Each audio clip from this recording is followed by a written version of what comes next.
Okay, I think we might make a start. We've sort of the counter stopped going up, so I think we're pretty well ready to kick off. So, first of all, I want to thank everyone for joining me this morning. It's for those who have joined, it's great to see your commitment to coming along on the journey with the regulator, and also ultimately to improve vehicle interaction safety across all sectors here in New South Wales.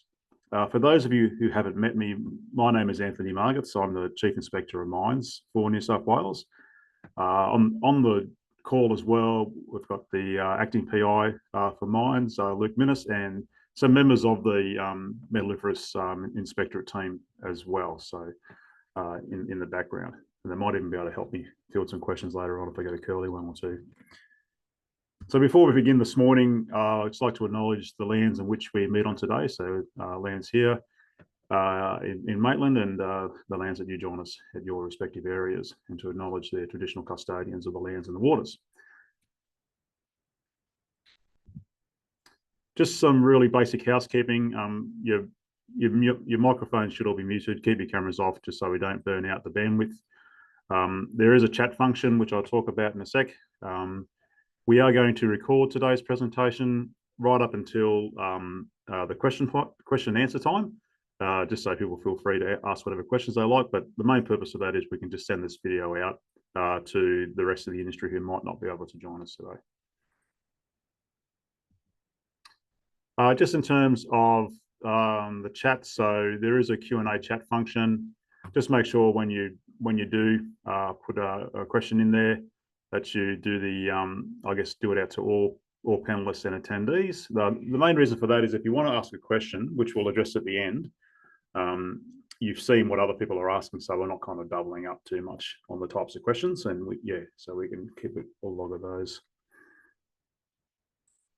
In terms of asking questions at the end, you can either raise your hand if you like, if you haven't put anything in the chat, or if you want to, you can just sort of turn your mic off, and I'll turn your mic on and ask a question. So, okay, so well, any questions? I see there's a hand being raised, but if there are any questions, I'll just leave them until the end, and that way I can sort of get into a bit of a rhythm, and we can get through the presentation. But if you're having any difficulties, please pop something in the chat, and Camilla can hopefully sort you out. So I want to emphasise that today's discussion and what we've been doing here in the regulator regarding vehicle interactions is a new direction for the industry. It's a new direction for us as a regulator, and it's a new direction that we want the industry to follow us in and to support each other in.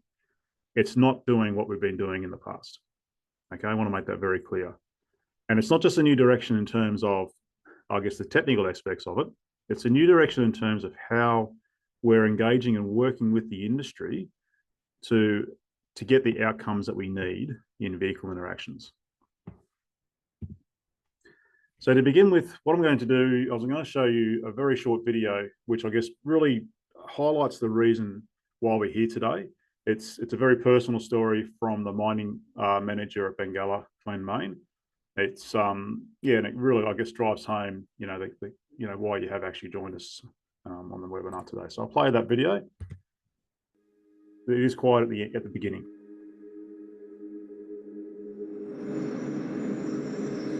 One of the toughest things that I found as a result of this incident was telling my wife Trace about it, and it was hard, right, to go home and tell your wife that potentially, there was a chance with a second's difference that I might not have come home today, and that was really tough because I've never planned that, right? I've always planned that I will be home to my wife and kids at the end of shifts. I was involved in a near miss between a light vehicle and a haul truck. We were doing a shift change, so I was driving around in the light vehicle with the open cut examiner knocking off night shift. The open cut examiner that was coming on shift was in the passenger seat. I was in the back seat along with the statutory superintendent. We came to a corner and were travelling around that corner talking about general mine conditions. And what I remember of the incident is the passenger yelled out stop at the same time as our safe mine system alerted us. We immediately stopped the car, and when the dust settled, I was looking through the front windscreen at the bumper bar of a haul truck. about 15 metres away. The piece that really hit home for me is I only really needed one layer to fail in our systems, right? If that passenger was distracted on a mobile phone or some other device and they didn't yell out stop, if the truck driver was asleep from a fatigue-related event, if our water cart had watered the corner, we didn't need much to go wrong for that to be a potential fatal outcome. And I thought, you know, we're pretty lucky, and I don't like living by luck, so we needed to fix our processes, which we went on and did. My kids will tell you this, and Dad's catchphrase or his motto in life is effort equals reward, and I think that's the opportunity for us as an industry, right? I think the more effort we all put in to review our controls against the TRG, the absolute best chance that the reward is every employee that works for us or is known by us gets to go home to their families at the end of their shift. Okay, so there's some really important messages there in Glenn's video, and that is the opening of our more broader video for the implementation of the TRG that we'll be launching at the end of this month at the Mine Safety Seminar in Sydney. Obviously, it's a very personal message from Glenn, so we appreciate Glenn doing that for us. But for me, some of the key takeaways are, that the message about effort equals reward, and all of us getting behind this together. The real powerful benefit of this TRG is not so much what's written down in words on the piece of paper. It's the actions that we take collectively as an industry to really move the dial on what is the number one hazard in surface mining operations. Now, I should address, obviously in the metal space, we do have a lot of underground operations, but we also do have surface operations, and we have service operations at the underground operations as well. So things like, building tailing storage facilities, those sorts of things, the concepts within this TRG apply to all of those types of operations if you're operating, heavy equipment, mobile heavy equipment on a open cut on a surface operation. So the things I'm going to cover today, I'm going to do something a little bit different at the beginning. I'm going to talk about a vision for the future, which is a bit different, but bear with me. I'll take you through that. And I'll talk about why the TRG is needed, the lessons that we've learned along the way, and some frank lessons, what's in the TRG and why it's different. I won't spend too much time discussing the ins and outs and the details of the TRG. I'll leave that for you to discover when you download it, or if you haven't already. I'll discuss how it applies at your mine and what you can do, and then the benefits and expectations, and particular the resources regulators' expectations, and then what's next. So it should take about 25 minutes to get through, and then we'll have some time for questions at the end. So I want to do something different. I want to talk about what the future would look like if we successfully implement the concepts within this TRG, and also the concept of working together as an industry. So if we go ahead, say, and look at where we will be at the end of 26, 27, 28 as an industry, imagine that we have an industry with the TRG, or this TRG, fully in place. So across the state, from the smallest quarry to the largest operation, every site is working from the same layered defence framework. The same 9 layers, the same language, and the same expectations. Engineers, operators, inspectors, and contractors all speak the same language about vehicle interaction risk. When someone says layer 6, operating compliance, or layer 8, advisory systems, everyone knows what that means, how it connects to their mine, and how it connects to their role. And because we're unified, learning travels faster. A solution developed at one site, say a smarter traffic layout, a fatigue system, a new awareness tool, is shared, refined, and rolled out across the industry within weeks, not years. We no longer solve the same problem in isolation. We solve it once, and we solve it together. We replace duplication with collaboration. As a result, collisions are rare, near misses are analysed and prevented before they reoccur, And safety conversations have shifted from who's at fault to which layer has failed and how do we strengthen it. The regulator and the industry working together to improve performance of controls, contractors moving between sites with confidence because the rules are the same, and importantly, communities can see an industry that genuinely learns and acts together. That's what a unified industry looks like under this vehicle TRG. It's one framework, it's one language, and it's one purpose. Everybody going home safe. So that's my vision for the future. You might say it's ambitious. However, I think it's totally achievable. And if we get there, we'll have some significant rewards. So why do we need this TRG? Very simply, across all of our operations in New South Wales, on the surface, the surface vehicle interactions is our number one incident that we see. It's closely followed by fire and explosions. However, the potential that we see in the vehicle interactions on a consistent basis is far higher. A lot of these fires are smaller type fires without, I guess, additional potential, but we see incidents in this category, vehicle interactions, with a lot higher potential. Probably does give you an idea, though, of what we're going to really focus on next is reducing those fires in surface and underground mining environments. That'll be our next big ticket item. In your industry, in the metalliferous industry, the trend is going up. You could say it's flat, or it's slightly going up. Last couple of quarters haven't been too bad, but that's 5 years worth of data there for you guys. It's just surface vehicle interactions, so it doesn't include your underground interactions at all. But certainly, one very strong takeaway from this is that it's not getting better. We need to improve it. Like it's still happening on a basis that's frequent enough for us to be concerned that we're going to have a repeat fatality like we did a few years ago. So I know that the industry, I know that the metalliferous industry, and more broadly the New South Wales mining industry, and even if you can go to other jurisdictions, we've done a lot of work to try and reduce vehicle interactions. The regulator's done a lot of work as well, yet we're still seeing this trend. We're still seeing this trend sort of stick around and stay where it is, and we're still seeing those high potential incidents. And the worst ones that we see, even though they're not reportable, are those near-miss type incidents that come through every now and then. So why isn't this improving? Why aren't we getting any better? We've done some research ourselves into this, and I have communicated some of this before. But if we look at what the problem is with operating heavy equipment, and I'm not sure if anybody online has done this. I've done plenty of shifts operating a truck and a dozer in the past.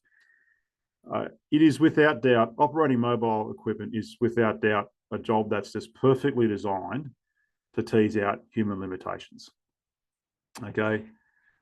From what we've seen for the incidents that get reported through to us, things like being distracted, fatigued, complacent, agitated, forgetful. These are all very, very common very, very common causal factors or underlying factors from our human limitations that we see in a lot of the incidents that are reporting to us. Okay, so it's absolute fertile ground when you are operating mobile equipment. And for anyone who's done it, you would know that the real challenge with operating mobile equipment isn't so much in some of the technical ability to be able to operate it. The challenge is really being able to operate it after a few days, weeks, months, or years of operating mobile equipment. Operating mobile equipment during night shifts, that's the challenge, is remaining vigilant and maintaining your situational awareness, following all your rules when you're doing something that is essentially, boring or non-stimulating. That's the challenge for us. And from the incident investigations we receive, these are the two most common, causal factors that get identified. So lack of situational awareness, number one. Number two is the operator didn't follow procedures. So both very human-related behaviours. Lack of situational awareness and not following, the procedures that are there. So, sorry, just trying to get my next slide to come up. There we go. So in terms of what we see then from the mine site's response, in terms of corrective actions, are these things. A risk assessment review, which is good, that's spot on, is exactly what we want to see. However, as part of the corrective actions after that, we see very limited higher order controls.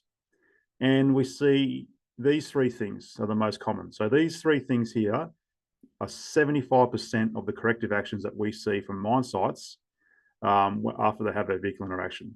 It's another toolbox talk. It's updating a procedure.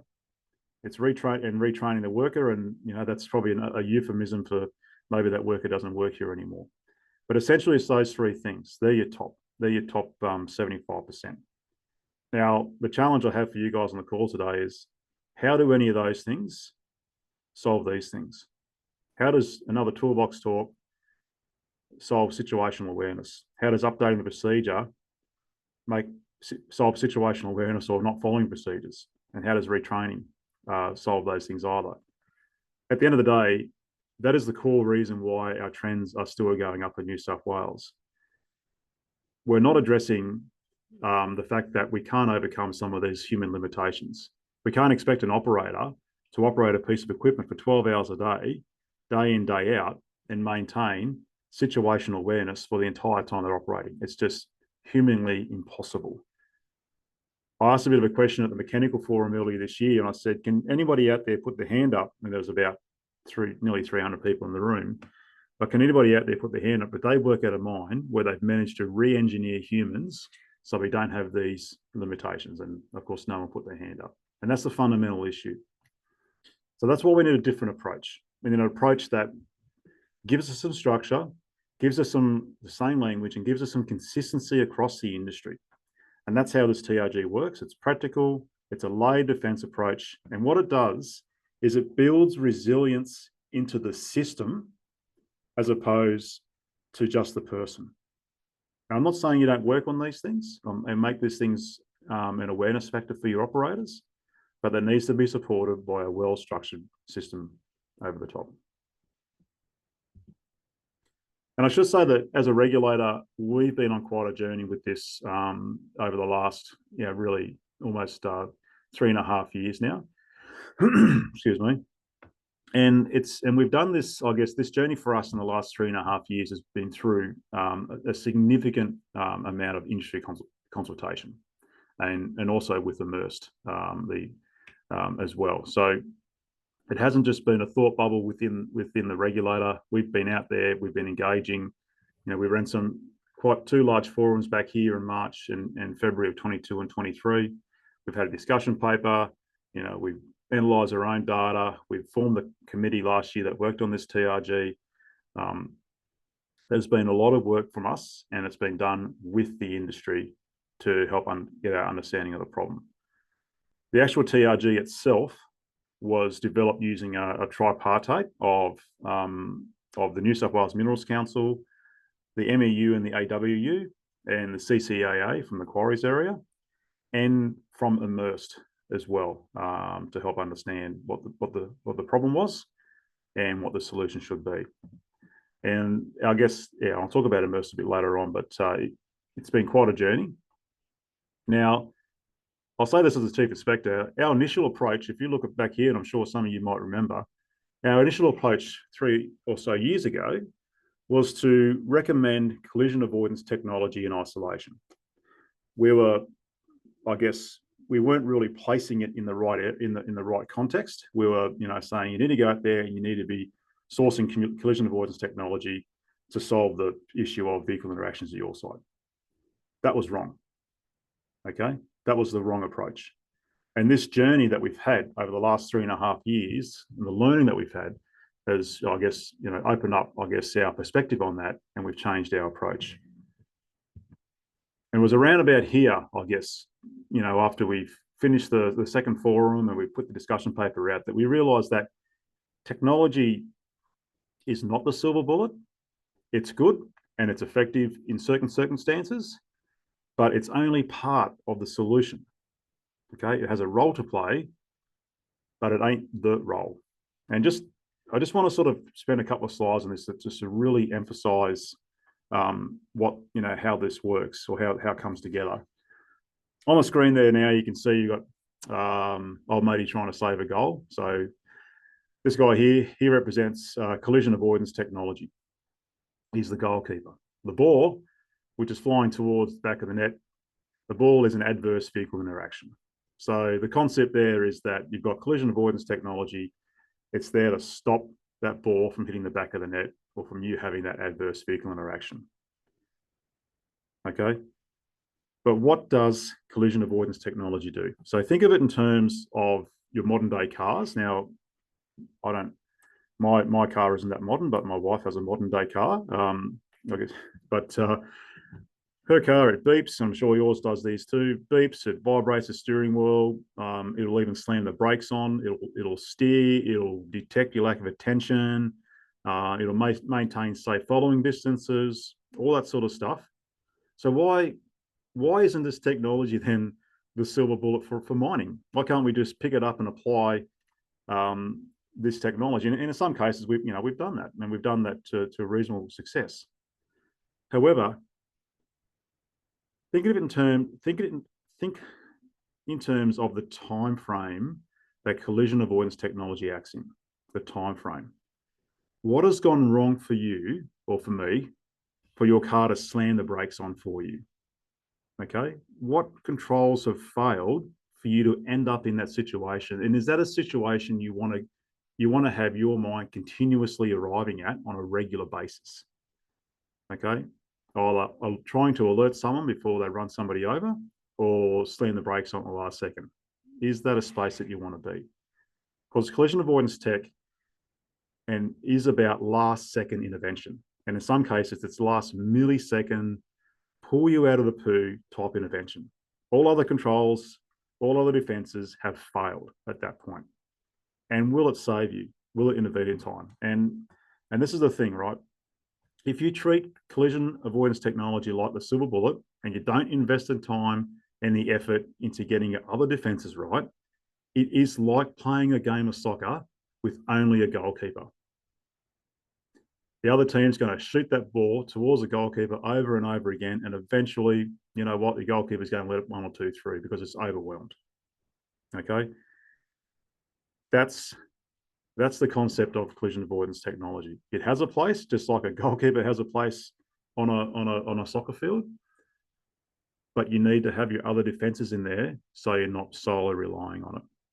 Now, mines have learned the lesson of this in the past. In fact, there are some mines who have installed collision avoidance technology only to see incidents increase, and they've had to pull it out and start again. Okay, so it is not something to rush into. I'm going to say this is going to annoy some suppliers. Don't believe what the brochure says. Okay, make sure you do your homework on what it's going to do for you. Make sure you understand what your controls are before you go down the path of collision avoidance technology.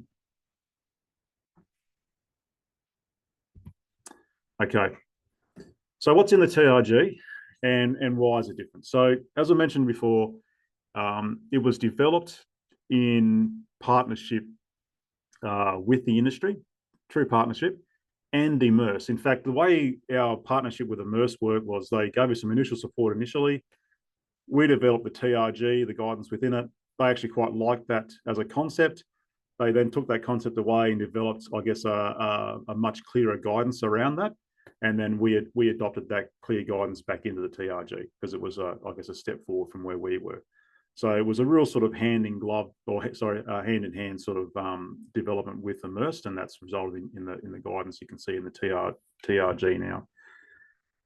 Now, one of the benefits of that, because we formed that partnership with Immerse, we're not requiring the industry to choose between us and a global leader in collision avoidance safety. Okay, we're one and the same, and in fact, as we update and they update, we'll adopt each other's approaches if it makes sense and if it improves what we're doing. So we're not asking you to choose. Okay, we're actually building on the knowledge and the experience that's out there and the solutions.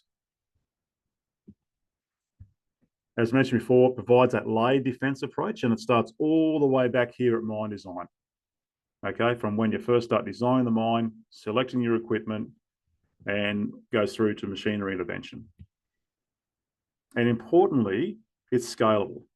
You can take all the elements of the TRG if it makes sense to adopt at your mine site, if it's complicated and big enough, or you can adopt just sections of it.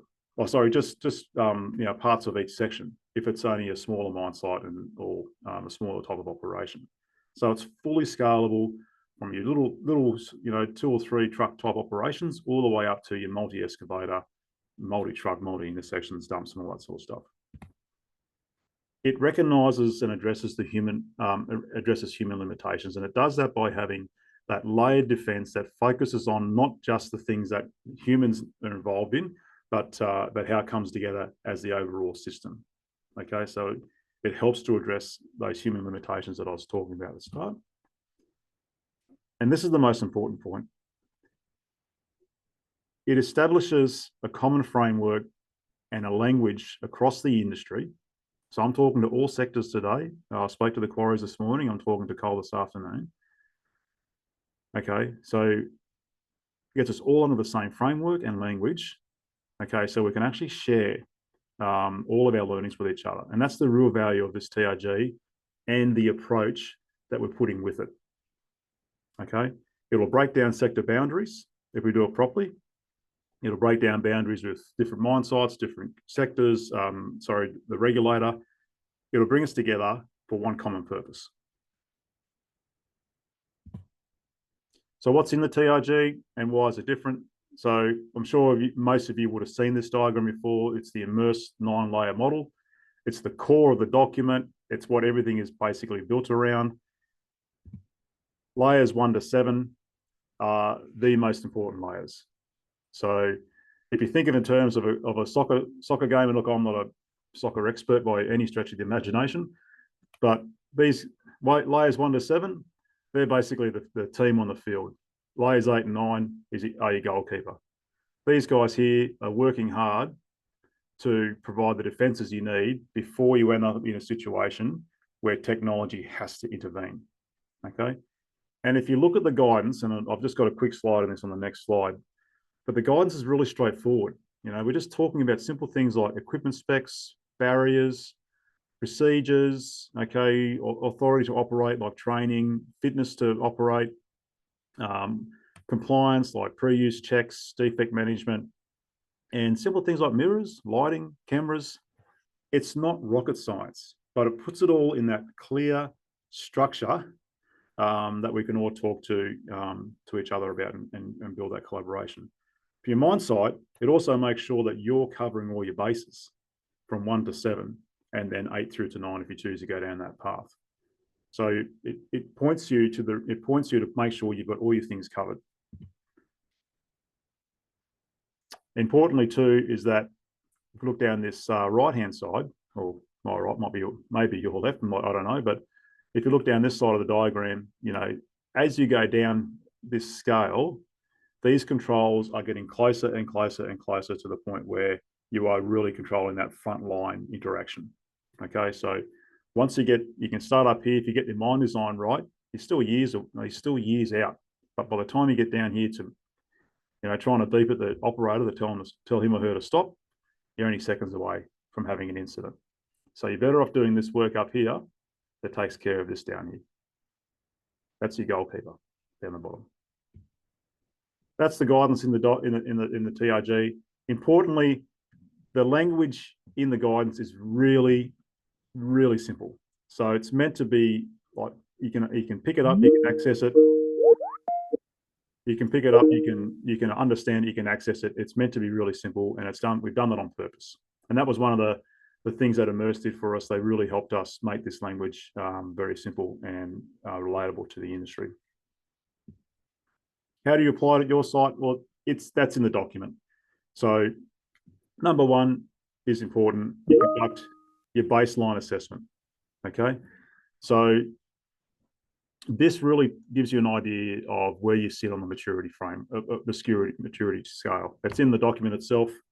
It's really important at this step to be super honest with yourself. Be honest, and if if you're honest and you've got some holes, it'll create that, I guess, the burning platform or the justification, to your mine site and to your bosses, if you've got bosses, to do something different. The second step is the most important step. Review your controls against layers 1 to 7, those operational controls before you get to the technology. Convert your documentation, your PHMPs, your traffic management plans into the structure that's in the TRG, so it all maps together nice and easily. Map your controls to that structure, and then just see where the gaps are. Okay, and do you need, and depending on how complex your site is, will depend on what sort of controls you need to adopt from the TRG. After that, if you have unique controls at your site that you need, make sure you also tailor that for your own mine site. So there might be some things that are missing out of the guidance because your mine site is unique in some ways, which is entirely feasible. So make sure that you don't just look at what's in the guidance itself. You do that thorough risk assessment at your site, okay, to understand what additional controls you might need above the TRG. Once you've done that and you've implemented all those things, you understand exactly what that's doing for you, that's when you start to have a look at some of that technology. But it's only once you have these controls in place.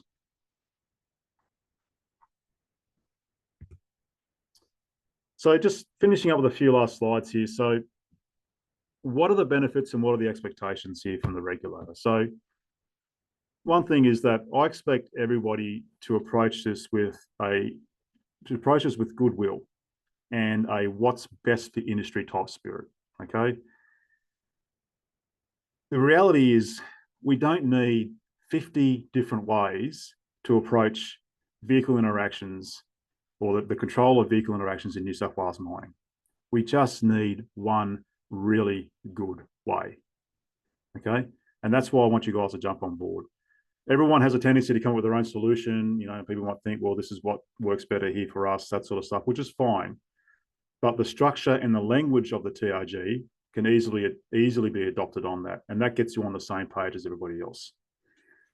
So this is an opportunity for the industry, the industry workers and representatives and the regulator to really change the rules on how we come together to make a real difference. And I'll tell you what, if it works for this TRG, okay, we're going to take the same approach to some of the other big problems we've got out there. So fire and mobile equipment, okay, we can adopt the same approach and come together on that as well. We're going to position ourselves as the enabler, okay, the enabler of learning and alignment to help achieve real outcomes in the industry. So we'll use our forums and we'll use whatever other sort of mechanisms we can to try and bring the industry together and to, I guess, get that consistent approach and that collaboration really working. And as I mentioned before, the aim is to replace the duplication that we see out there right now with collaboration and working together and doing the one thing that works well. But I want to be really clear.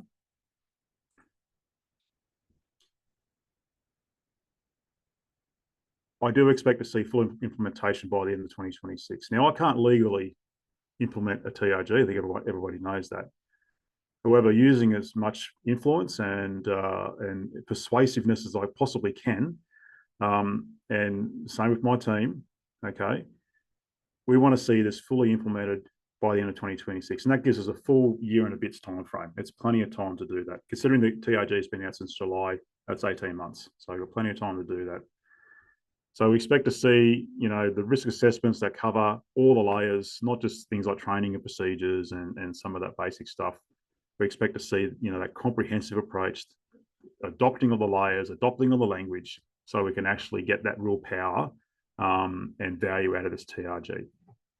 So for the executives on the call, and I know there's a few executives out there today, we expect you to, really enable and encourage this collaboration, back into your teams and adoption of this TRG. For the site leaders, expect you to, really drive the implementation and be honest with what is not working and what is working well, so we can solve problems together.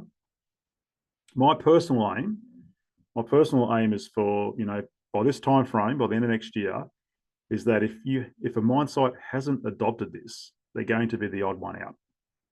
That's my personal aim. Okay, so I'll just repeat what I said at the start. We don't need 50 different ways to solve vehicle interaction problems. We just need one really good approach that we're all aligned with. So what's next? So we'll be doing further implementation awareness, and we're doing that through our forums and other media. So we'll continue on with this. Obviously, today is a big part of that. We've got an implementation video coming out. It's 90% or 99% ready, just getting a few tweaks. We're going to launch that at the Mine Safety Seminar on the 29th of October in Sydney. That'll be, I guess, it's a video that you'll be able to use at your sites to play to your workers, to play to your executives, to really play. It really does sort of sell the message of the TRG. We will be implementing an ancillary form. So I'm hoping to get that out by the end of Q1 next year. So what that'll mean is that if you have a vehicle interaction incident, we'll be sending you a form that'll require you to provide an investigation or information in the form of the TRG back to the regulator.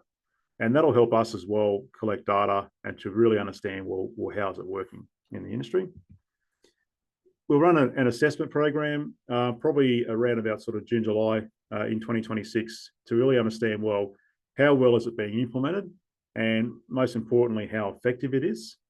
I do have, I guess, grander plans that, if this is effective, we'll look to do things like maybe update the legislation to bring this TRG either into law or to reflect the structure of the TRG in the ledge, or we might codify the TRG, turn to a code of practice. But I don't want to do that until I can really see that we've got clear evidence that it's got good take up and it's effective and it's working well. We are exploring some partnerships with Immersed to conduct some implementation workshops in 2026, probably the back half of 2026, I'd say at this stage, by the time we get those organised. But that'll just help anyone who sort of needs some extra guidance or support, and it'll go beyond the TRG as well, sort of really go into that Immersed concepts quite deeply. And for us, the measure of success will be, the reduction in the severity of vehicle interaction incidents. So I don't want to say a measure is the reduction in vehicle interaction incidents, because that could drive reporting underground. We need you to report these incidents so we can learn from them. And even though they're not reportable, reporting things like near misses to us are just invaluable. We can really share those lessons with the rest of the industry. So it's about reducing the severity of the incidents when we do have them, and also, having all the industry working under the same framework. A unified industry, in its efforts to improve safety, vehicle safety. So they're probably the measures of success for us, by the time we sort of hit this stage next year. So last slide from me. What's next for you? Very simple. Download the TRG. If you haven't already done it, download it now after this. I said at the last forum this morning, if I Google or search on the internet, like type in trg-rovoa TRG, it comes up as a document. Maybe that's because I'm the chief inspector that knows what I'm looking for, but it's really easy to find. It's on our website. We'll send the links out when we send this video out, but it's very straightforward. But importantly, don't put it off. Don't start tomorrow. Don't start Monday. Download it today. Get a champion on your site. Get the support from your executive, and just make a start. It's not rocket science. Okay, it's pretty straightforward. Okay, so that's it from me. So I want to thank everybody for their time today. Really appreciate you making the time and the effort to join us. I'm happy to take any questions now, or if there's any questions in the Q&A, if you want to put your hand up or just turn your mic off, and I'm happy to field whatever. So let's go. No questions yet there, Anthony, but if anyone wants to talk, you can unmute. As I mentioned before, we're not going to record the this part of the session. So